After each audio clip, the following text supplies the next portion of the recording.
Joining me now from Bowling Green, Kentucky is Republican Senator Rand Paul. He is a member of the Senate Foreign Relations Committee. Senator Paul, welcome back to Meet the Press, sir. Good morning.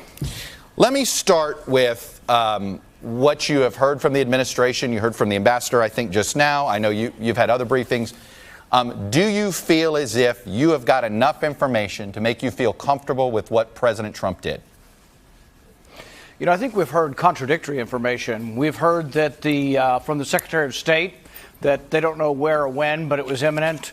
That to me does seem inconsistent. He thinks he can square the circle, but to me it seems pretty inconsistent. To me, there's a bigger question too, though, and this is what really infuriated me about the briefing, is they maintain both in private and in public that a vote by Congress in 2003 or 2002 to go after Saddam Hussein was a vote that now allows them to still be in Iraq and do whatever they want, including killing a foreign general from Iran. And I don't think that's what Congress meant in 2002, nor do I think one generation can bind another generation. So my point in being for this war powers debate is that we really need to have a debate about whether we should still be in Iraq or in Afghanistan, and there needs to be authorization from Congress. I do want to get your reaction to something President Trump said, because he makes no apologies for not informing Congress. And let me give you play for you the explanation he gave. I am worried about it. Can you imagine? Here we are, split-second timing, executed like nobody's seen in many, many years on Soleimani. Can you imagine they want us to call up and speak to crooked, corrupt politician Adam Schiff? Now, Senator, I know that politics is high and the polarization is high, but if that becomes a standard where presidential administrations decide they're not going to inform Congress because they just don't like somebody who is in line to receive that information, where does that leave us? Well, you know, this is not a new trend. This started probably very aggressively with Truman in the Korean War, LBJ in the Vietnam War. President Obama did hundreds and hundreds of targeted killings without asking for permission. So I think presidents of both parties have been trying to usurp the authority. But our founding fathers wanted it to remain in Congress. They wanted to make it difficult to go to war. And I think we've been drifting away from that for a long time. But that's why I'm willing to stand up, not because I distrust President Trump. I actually think he has shown remarkable restraint. But I'm willing to stand up even against a president of my party, because we need to stand up and take back the power. We also need to debate whether or not we're going to keep sending kids forever to Afghanistan and Iraq. And I frankly think we ought to end those wars. Are you concerned? I mean, look, the numbers tell the story. It does feel as if we've sent more troops to the Middle East. Look at what's happening in Saudi Arabia, which I know you've been against, than we're bringing them home. What kind of message does that send to the American people? Well, I think it's a mixed message. I think the President Trump has been very consistent saying he doesn't want perpetual war. But I have pushed back and I've said, if you keep sending more troops, you will have perpetual war. The troops are merely targets. I'm going to be having a hearing in the next couple of weeks about the Afghan papers. It troubles me that in private, commanders and generals have been saying for more than a decade that there's no mission in Afghanistan. We had 2 young men die this week. You know, I have friends who will be sending their kids there in the next 6 months. I don't want to send these young men and women to war if there is no mission and if the generals are privately saying it can't be won.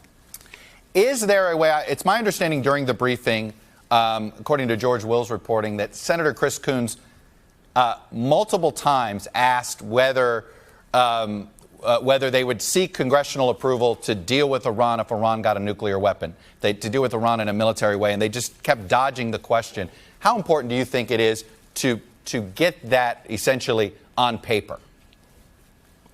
I think it's incredibly important, and throughout the whole briefing, they were dismissive of Congress.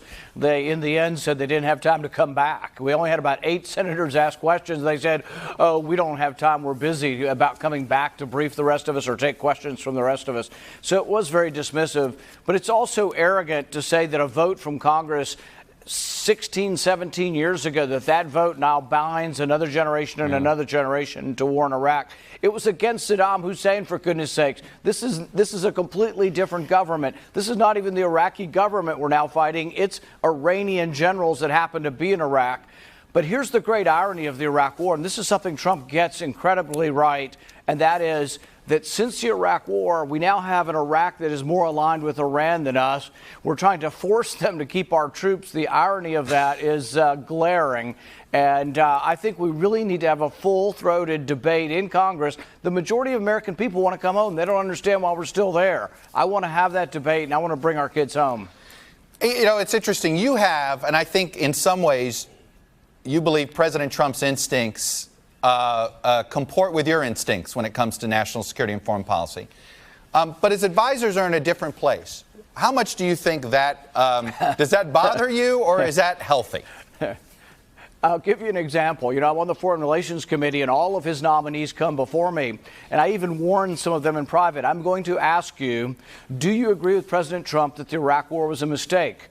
You know what? Most of them don't agree with him. He keeps appointing people to represent him that think the Iraq War was just great. They'd love Dick Cheney's position, and they still don't admit that it was a mistake. So that's why he keeps getting policy that isn't his policy. But I do think his instincts are pure. He's been saying it since 20, 30 years. He's been saying for a long time that the wars have drained our treasury and that he's not in favor of these wars. But then they convince him if we leave, we'll look weak. I actually think this is a time of strength right now.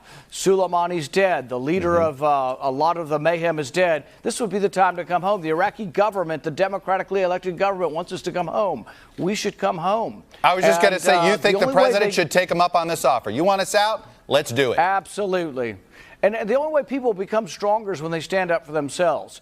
When in Afghanistan, when the government and the soldiers and the police finally fight the Taliban, they'll do better. When Iraq says, oh my goodness, Iran is overrunning us, or they see that the Sunni extremists are overrunning us, they have to stand up and fight. And if they can't fight for their country, why are we always the patsy sending our kids there? Senator Rand Paul, Republican from Kentucky, thank you for coming on, sharing your views. I appreciate it.